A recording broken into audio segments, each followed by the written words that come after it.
If you've been keeping up with recent videos on the channel, you'll know I've been uploading videos on how to make a good superhero movie. It started with how to make a good Batman movie, then Superman, The Flash, Wonder Woman, and of course Green Lantern. And today is the big one. This is where I pitch my own Justice League movie. Now, I've been doing a lot of research for this particular video, so I really hope you enjoy it. Let's talk about it.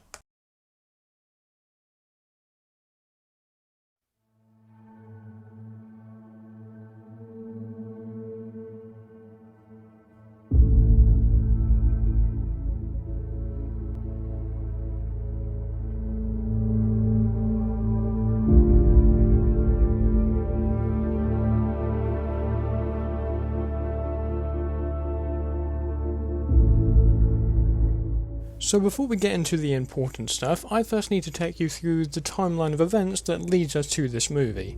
The first film in this quote-unquote saga will be Superman Legacy, quite fitting seeing as it will be the first movie in James Gunn's DC universe. We then follow up with Brave and the Bold, which introduces audiences to a new Batman and to the more grounded part of this universe. We then head into the wider universe with the first Green Lantern movie, playing the role of the first Thor film by introducing us to the cosmic side of this universe, with Hal Jordan training Jessica Cruz, and we see Sinestro's Fall to Darkness. Following that, we head to Central City with the introduction of The Flash and Wally West stepping up to the plate with his first major victory, being the defeat of the Rogues. And Kyle Rayner's cameo in this movie will act as the back door for our Green Lantern HBO Max series, with Jon Stewart as he explores the universe with other lanterns popping up in certain episodes. Then we jump into World War II with the first Wonder Woman, where we see her fight the Nazis on Omaha Beach with Steve Trevor and the Justice Society. This film will teach Diana about leadership, which is quite fitting for her role in this movie. After Wonder Woman, we will return to Batman with his sequel, Death of the Family, which dives into the rivalry of Batman and the Joker, who returns to Gotham having cut off his face in Arkham Asylum. The end of this movie will see Joker fall off the cliff like he does in the comic, only to return in the third Batman movie, but I will be saving that for Phase 2. After a terrifying ordeal for the Bat family, we once again return to the cosmic with our second Green Lantern film, where it sees Hal and Jessica face off against Atrocitus, with Jess herself tempted by the Red Lantern Core of Rage, but her willpower will shine through, and in a similar parallel to Star Wars, she returns to the light side and defeats Atrocitus. The end of this movie would see Hal assign Jessica as the Green Lantern of Sector 2814, otherwise known as Earth in the comics of course.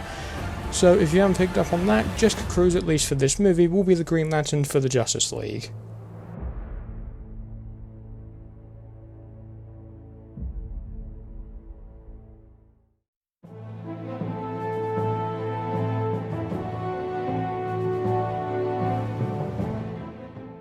So moving on to the lineup for my version of the JLA, we will of course have the trinity of Batman, Superman and Wonder Woman, and I've already mentioned Jessica Cruz. This movie will also see Bruce recruiting Wally West in a similar vein to how the Justice League movie handled it, because I thought that was a nice touch. But that leaves us with 5 members of the team. So what about other members? Well, that's a major plot point of this movie, because the story focuses on the introduction of John Johns and Kendra Saunders, otherwise known as Hawkgirl and Martian Manhunter.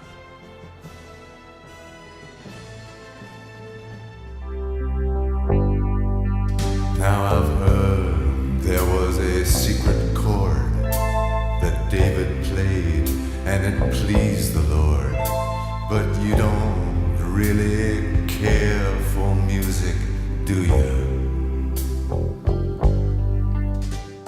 So before we get into the story, the villains and the cast, we first need to discuss one very important thing, and that is the Snyder Cut. While I would discuss the theatrical cut of Justice League, it's terrible and we all know it, so I don't really want to beat that opinion like a dead horse. But moving on, this cut of Justice League restores Zack Snyder's true vision for the movie and how this would have set up a majority of the DCEU projects. These would have included Man of Steel 2, the Green Lantern Corps series, and of course Ben Affleck's cancelled Batman movie, with Justice League 2 also having been hinted at in that story. Another reason I mention the Snyder Cut is because my Justice League movie will serve a similar purpose, to set up more of the DCU, with this movie acting as a springboard for future films and shows while also telling its own story. But as mentioned, I'll be saving those for the next video where I talk about Phase 2 and the projects involved there.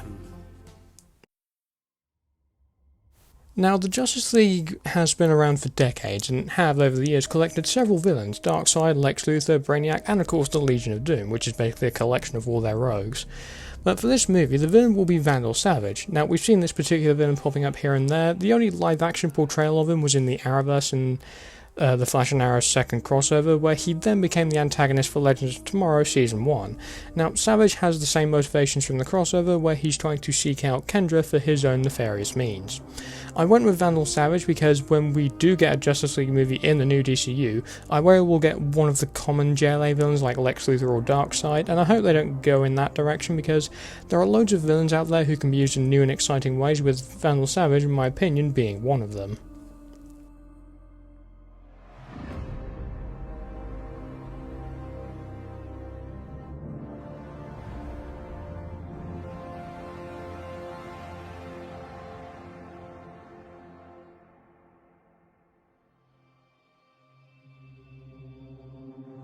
Now, if you've been keeping up with previous entries in the series, then you already know a majority of the castings I planned out for this, so you'll know who I've cast for a majority of the roster. But to recap, for Bruce Wayne I cast Jensen Ackles because that casting is perfect.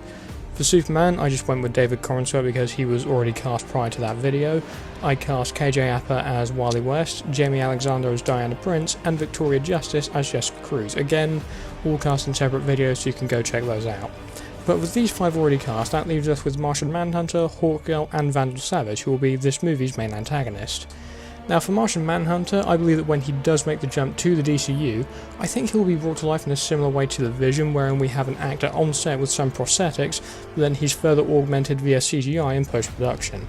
I think that could work really well. But for the actor, I'm very tempted to bring in Harry Lennox, who played the character in Snyder's Justice League, but the more I think about it, he's a little too old for the version of John John's I've envisioned. So for Martian Manhunter, I've landed on Chukwudi Iwuji, I don't know if I'm pronouncing that right, who's worked with James Gunn before on Peacemaker and more recently Guardians of the Galaxy 3, where in my opinion he played one of the best MCU villains. I have a review of that movie if you want to go watch it, even though it's been several months since the movie released. Now for Hawkgirl, the heavy lifting has thankfully been done for me here, as Isabella Merced, known for roles in Instant Family, Sicario 2 and Transformers The Last Night, has been cast as Hawkgirl. Now I think this is a pretty solid choice. Isabella is a great actress by all accounts, and having seen her alongside Jason Momoa in the film Sweet Girl, which is on Netflix, great watch, I think she could nail the role of Kendra Saunders, or Shiara Hall, which she'll be going by in this movie. And now we come to the casting for Vandal Savage, which is going to prove tricky. Now we could very easily carry over Casper Crump, who played Savage in the Arrowverse, but it's important that we have a fresh face that hasn't played the character before, and for that reason I've landed on Numan Akar, who you'll know for roles in Prison Break, Spider-Man Far From Home, and his role in 2019's Aladdin movie where he played Hakim. Don't know if I'm pronouncing that right, apologies. Now, I'm sure there are other actors out there who could play Vandal Savage, but I've gone with Newman for now, unless James Gunn decides to cast the character for his universe down the line, rendering this very much useless. So now we have our cast, our lineup for the lead, and of course our villain. Let's dive into the story I've planned for this movie. So, the plot for this Justice League movie will loosely follow the story of the Season 2 crossover with The Flash titled Legends of Today and Legends of Yesterday, where Vandal Savage is hunting down Shiara due to their shared history. You'll know this if you either know Hawkgirl's personal history in the comics or you've watched that specific crossover. Anyway, the movie will open with Kendra living in Gotham City, where she's attacked by Vandal Savage and rescued by Batman. After running some facial recognition, Bruce discovers that Kendra exists throughout history, possibly going back to Egyptian times. Bruce does ask Kendra if she knows who the man was that attacked her, but Kendra is clueless. She's never seen this man before today. This eventually comes to the attention of John Jones, a detective in the Gotham City Police Department. Him and Bruce have crossed paths prior to this, but they never really had a proper interaction. Jones talks to Kendra on his own, and using his hidden powers discovers that she is a reincarnation of the Egyptian princess Shiara, and that she was killed by Savage and reincarnated. John shares this with Batman and the two agree to work together, but if Vandal Savage is as deadly opponent as they've seen, they're gonna need to recruit a team. Now this is where we would see the heroes at work. Superman is locked in a battle with Parasite. In Coast City we see Jessica Cruz aiding in a rescue operation with a collapsing bridge, using her willpower constructs to save people. In Central City we'll see Wally West foiling a bank robbery, while in Washington DC we'll see Diana in a Congress meeting, acting as a liaison between the UN and Themyscira, of course, her home. The next part of the movie will see two stories unfold, the first one being Bruce looking into Vandal Savage and looking for answers, with the other being John recruiting members of the League, whilst Bruce does go to Central City as he already knows of the Scarlet Speedster and is surprised to see Wally West as opposed to Barry Allen. And these heroes are then brought to the Batcave where Wally West naturally freaks out because, well, It's Batman, what do you expect? Bruce introduces the hero to Shiara and explains what they're up against. Through some contact with Malcolm Merlyn, who was a former member of the League of Assassins, Bruce has found out that Vandal Savage isn't immortal, which does freak out Shiara and she tries to leave, but is stopped by Diana, who comforts the young girl saying they'll stop this guy. Just then, Savage shows up in the Batcave, which stuns Bruce due to the Batcave's high security level. Batman and Diana fight Savage, which forces him to retreat, as both of them are very deadly combatants in the comics. The next part of the story will see Bruce getting to know the heroes, as in this story, he and Hawkgirl will be the focal points. Eventually, Bruce has gotten to know the heroes and who they really are, and now trusts them quite a bit. I would also throw in some scenes with Diana, Jessica and Shiara training together and forming a very close bond, as they're the only 3 women on the team. We then cut to Savage, who finds himself in Japan, meeting with the League of Assassins following Ra's al Ghul's death in Brave and the Bold. Shiara then spends time getting to know the other members of the League, sharing a bond with Wally in particular, as I imagine these two being close in age to each other, at least in this movie. Eventually, the League is trained up and ready to fight Vandal, who somehow managed to gather some of Ra's al Ghul's best men to aid him in the fight. This is where we can utilise the JLA's powers in unique ways by giving each of them their own dedicated fight scene.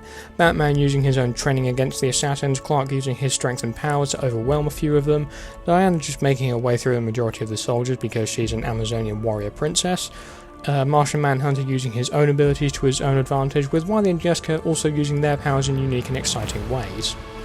Shiara, however, has made her way to Savage, and the two are locked in a very fierce battle. This fight eventually makes its way down to a standstill because even if she wanted to, Shiara can't kill Vandal due to his immortality. Savage uses this to his advantage, and using the Staff of Horus, which he's kept on him since he first killed Shiara in Egyptian times, to obliterate the remaining heroes, but Wily sees this and starts running as the other League members are incinerated. Now you can probably tell where I'm going here, but this is where we would see Wily travel back in time to stop Savage before he can use the weapon. This moment in my version of the film serves 2 purposes, the first being a callback to Snyder's Justice League with the time travel scene in that movie, and a reference to the JLA animated series wherein Wily West will use the Infinite Mass Punch to defeat Brainiac, who merged with Lex Luthor, and he pulls the same move here and it's successful as Wily defeats Savage.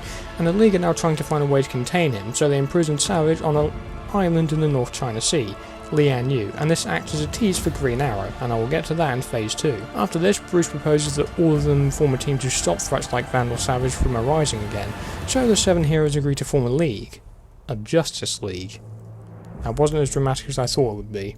Now, regarding post-credit scenes, we can have a tease to Green Arrow, who I hope shows up in the DCU one day, and the second we'll see Bruce coming up with contingency plans for each member of the team, which could one day come back to bite him in the ass. I'm very certain that's going to happen. Okay guys, I hope you enjoyed that. It was really fun to work on this pitch especially, and I'm really happy with how it's turned out. But that brings to a close another chapter in this DC saga. Stay tuned for the Phase 2 video. Thanks for watching, and I will see you soon.